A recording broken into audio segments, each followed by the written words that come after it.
গানে গানে মুখর নগর ভবন এলাকা। অস্থায়ী স্টেজ থেকে বাজছে দেশাত্মবোধক গান। ভিন্ন উপায়ে দাবি তুলছেন ইশরাক হোসেনের সমর্থকরা।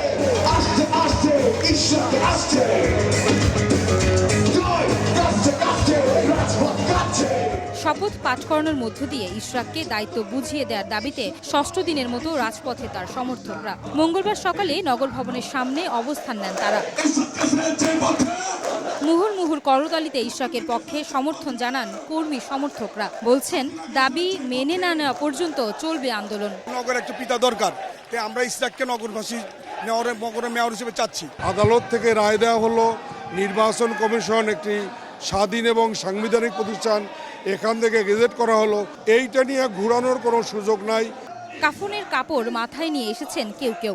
দাবি নিয়ে তালবাহানা করলে কঠোর কর্মসূচি দেওয়ার হুঁশিয়ারি দেন তারা। আমরা কাফনের কাপড় মাথায় বেঁধেছি, যতদিনে আমাদের দাবি না মানা হয় ততদিন আমরা আন্দোলন চালিয়ে যাব। ইশরাক হোসেনকে মেয়র হিসাবে পদায়ন করে তারপর আমরা রাজপথ ছাড়ব। লাগাতার অবস্থান কর্মসূচির ফলে নগর ভবনের স্বাভাবিক কার্যক্রম প্রায় বন্ধ। এতে ভোগান্তিতে সেবাগ্রহীতারা। আয়েশা সিদ্দিক, সামিয়া, সময় সংবাদ, ঢাকা।